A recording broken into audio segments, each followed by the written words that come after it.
তো চা তো বানিয়ে নিলাম, চায়ের কালারটা কিন্তু বেশ সুন্দর হয়েছে।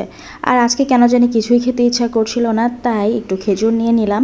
কারণ ইট হেলদি স্টে হেলদি, আপনি যতটা হেলদি খাবার খেতে পারবেন ততটাই কিন্তু হেলদি থাকতেও পারবেন। আমার কাছে খেজুর খেতে ভালোই লাগে। খেজুর খেয়ে যদি এক গ্লাস পানি খেয়ে ফেলা যায় তাহলে কিন্তু ক্ষুধাটা লাগলেও অনেকটাই ক্ষুধাটা কমে যায় এবং অনেকক্ষণ পর্যন্ত কিন্তু আপনার পেটটা ভরা থাকবে। আর খেজুর খাচ্ছি বলে আজকে আপনাদেরকে বলছি যে ইট হেলদি স্টে হেলদি, বাট সবসময় কিন্তু আমি নিজেই ব্যাপারটা মেনটেন করতে পারি না।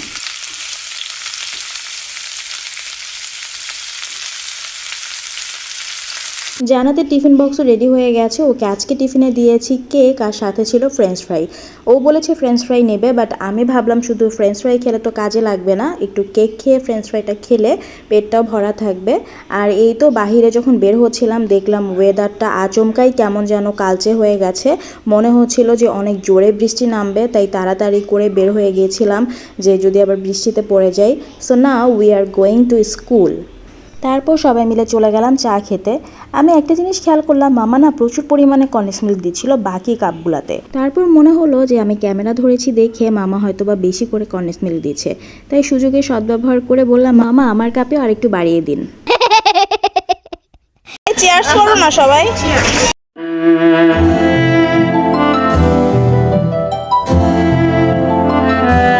সো চেয়ার্স করার সময় তো একটা অনাকাঙ্ক্ষিত ঘটনা ঘটে গেল। আপনারা সবাই হয়তো বা বুঝতেই পেরেছেন, চা দিয়ে বরাবরই আমার বিস্কিট বা ব্রেড খেতে কিন্তু অনেক ভালো লাগে। তাই মামার দোকান থেকে একটা ব্রেড নিয়ে নিলাম, আর এই ব্রেডটাও কিন্তু অনেক মজা ছিল, একদম সফট ছিল। ব্রেডটা দিয়ে চাটা খেতে কিন্তু অনেক ভালো লেগেছে। তারপর বাহিরে বের হয়ে দেখলাম ঝালমুড়ি মামা। ঝালমুড়ি দেখে তো আর লোভ সামলানো যায় না, তাই ঝালমুড়ি নিতে দাঁড়িয়ে গেলাম।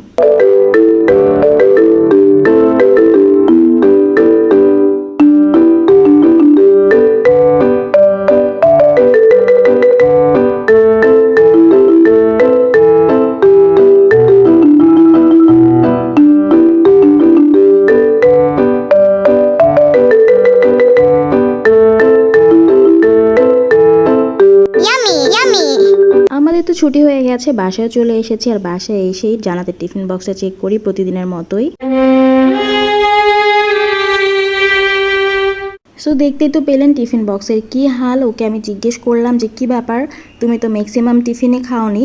তো ও আমাকে বলছিল আজকে ওকে ক্লাস ক্যাপ্টেন বানানো হয়েছে আর ক্লাসে ওর অনেক দায়িত্ব দিয়েছে, মানে হচ্ছে সবাইকে চুপ করাতে বলেছে, এর জন্য ও নাকি ওর টিফিনটাই শেষ করতে পারেনি, টিফিন টাইম ব্রেক হয়ে গিয়েছে। মানে টিফিন টাইম শেষ হয়ে গেছে সেটা তো বলতে পারছিল না, বলছিল টিফিন টাইম ব্রেক হয়ে গেছে। আর ও ম্যাক্সিমাম টাইমে টিফিন না শেষ করতে পারলে আমাকে এটাই বলে। যাই হোক, এখন খাবার টাবার সব বেড়ে নিয়েছি আর জান্নাতকে খাবারটা বেড়ে দিচ্ছিলাম, ও নিজ হাতেই নাকি খাবে আমাকে বলছিল। আর এই তো এখন লাচ্ছা সেমাই বানিয়ে নিয়েছি। লাচ্ছা সেমাই বানানো তো একদমই ইজি, কোনো কিছুই করতে হয় না। আর লাচ্ছা সেমাইটা বানানোর কারণ হচ্ছে ওই যে নানুরা বাসায় আসবে, ছোটো মামি আজকে ফার্স্ট টাইম আমার বাসায় আসবে।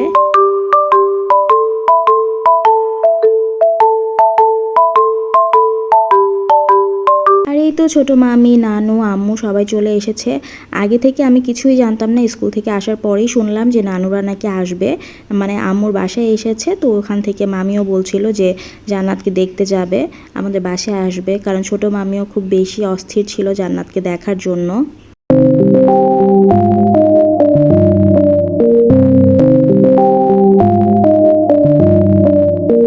জান্নাত তোর ভাবিকে পেয়ে খুবই খুশি, আর আমিও কিন্তু এই মোমেন্টটা ক্যাপচার করে নিয়েছি।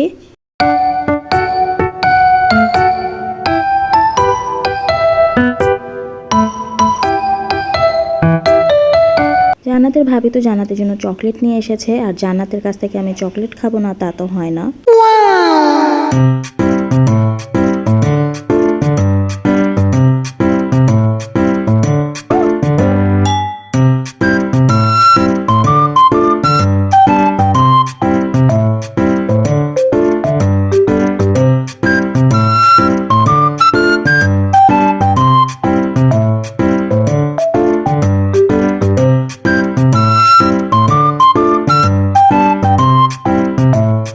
মামি অনেক সুন্দর করে হেয়ার স্টাইল করে দিয়েছে জান্নাতের। আর জান্নাতও অনেক বেশি খুশি ছিল, ওর হেয়ার স্টাইলটা ওর কাছে খুব বেশি ভালো লেগেছে আর আমার কাছেও কিন্তু অনেক ভালো লেগেছে। আর আসলেই কিন্তু হেয়ার স্টাইলটা অনেক সুন্দর হয়েছে। আর এদিকে আমি সবার জন্য একটু সেমাই বেড়ে নিয়েছিলাম, কারণ অনেকক্ষণ হয়েছে এসেছে। আসলে আমার বাসা থেকে যেহেতু দুপুরে খাওয়া দাওয়া করে এসেছে, তাই সবারই আসলে পেট ভরা ছিল। তো কিছুক্ষণ গল্প করার পরে সবার জন্য একটু লাচ্ছা সেমাই বেড়ে নিচ্ছিলাম। আর জান্নাতের বাবাকে বলেছি যে কিছুক্ষণ পরে আবার যেয়ে বাহির থেকে তাদের জন্য একটু নাস্তা নিয়ে আসতে। আর এই তো লাচ্ছা সেমাই একদম রেডি। আর নানু আবার আমাদের জন্য দই নিয়ে এসেছে, ছানা মিষ্টি নিয়ে এসেছে।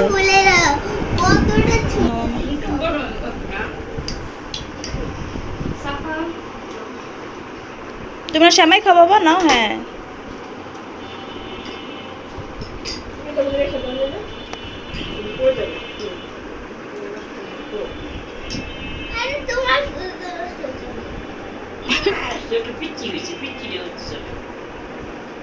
বলো কেন কলকাতা কি আবার বলো আরেকবার ভালো করে তুমি তো তখন ভালো করেছো, এখন তো বেশি ভালো হচ্ছে।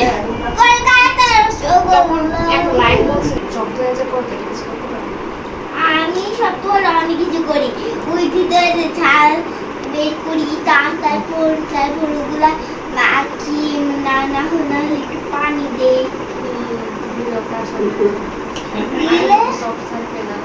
দিলে সফট হয়ে যাবে। চপ হয়ে যায়, টক হয়ে যাবে, টক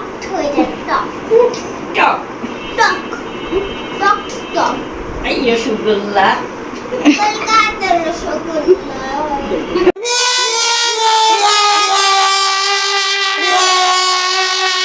তোমার কলকাতায় বিয়ে দিতে হইব। সো দেখলেনই তো সবার আড্ডা। আর জান বাচ্চা তো বড় আম্মুর সাথে খুব বেশি দুষ্টামি করছিল, মানে আমার নানু তোর বড় আম্মুই হয়। তো ওর বড় আম্মু ওর সাথে দুষ্টামি করছিল, ও ওর বড় আম্মুকে গান শোনাচ্ছিল। তো এই চলছিল। আর এদিকে আমি আবার একটু সব কিছু ধুয়ে টুয়ে ক্লিন করে নিয়েছিলাম। আর এদিক দিয়ে জান্নাতের বাবা নাস্তাও নিয়ে এসেছে।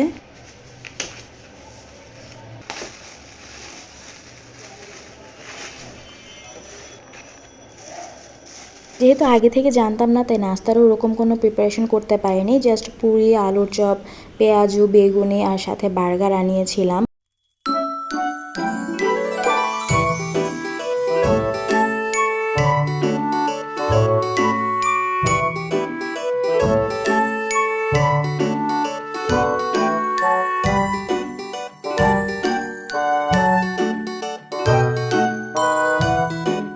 মামি যেহেতু প্রথমবার আমার বাসায় এসেছে, তাই আসলে অনেক কিছু করতে পারলে আমার কাছেও ভালো লাগতো, বা নিজে থেকে যদি কোনো কিছু করতে পারতাম, করে মামিকে খাওয়াতে পারতাম, সেটা কিন্তু আমার কাছে অনেক বেশি খুশির ব্যাপার হতো।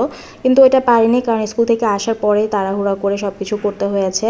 তাই জাস্ট শুধু লাচ্ছা সেমাইটা রান্না করতে পেরেছিলাম, আর বাদ বাকি যা ছিল সব কিছু আমার বাহির থেকে নিয়ে আসতে হয়েছে।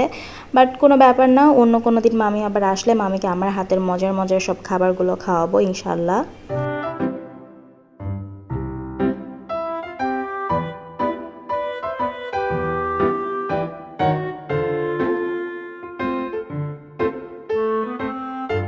সবাই মিলে নাস্তা করতে করতে ভাবলাম চাটাও বানিয়ে ফেলি, কারণ বাসায় কোনো গেস্ট আসলে আর কোনো কিছু খাওয়াও আর না খাওয়াও সবার একটা আবদারই থাকে যে না কিছুই খেতে হবে না, জাস্ট একটু চা খাও, এরকমই, তাই না? ব্যাপারটা কিন্তু খুবই মজার, বাট এটাই কিন্তু হয়।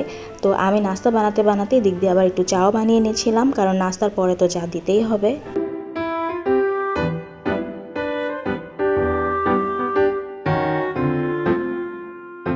যেহেতু চা বানাবো, তাই গুঁড়ো দুধটা ঢেলে নিচ্ছিলাম। আর ওদিক দিয়ে আমার জান বাচ্চা দেখেই কিন্তু ছুটে চলে এসেছে, সে নাকি গুঁড়া দুধ খাবে। তো আমাকে বলছিল মামি আমাকে একটু দাও।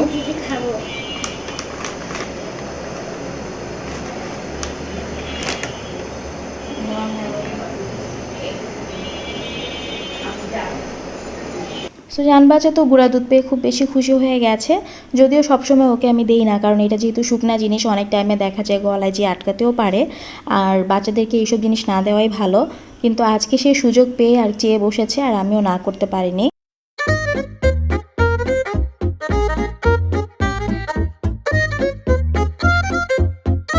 তো চাটা এনজয় করছিলাম, আর ওদিক দিয়ে কিন্তু নানুরা রেডিও হয়ে গেছে, কারণ বাসায় চলে যাবে। নানু আসলে আসার সময় অস্থির হয়ে যায়, যাওয়ার সময় অস্থির হয়ে যায়।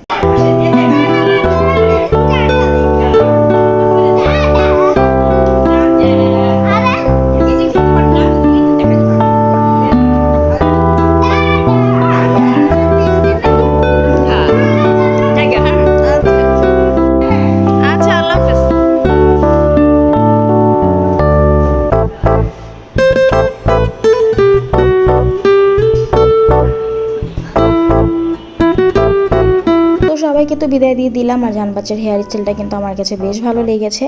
সে আবার এখানে সবাইকে বিদায় দিয়ে তার পেস্ট্রি কেক খেতে বসে পড়েছে।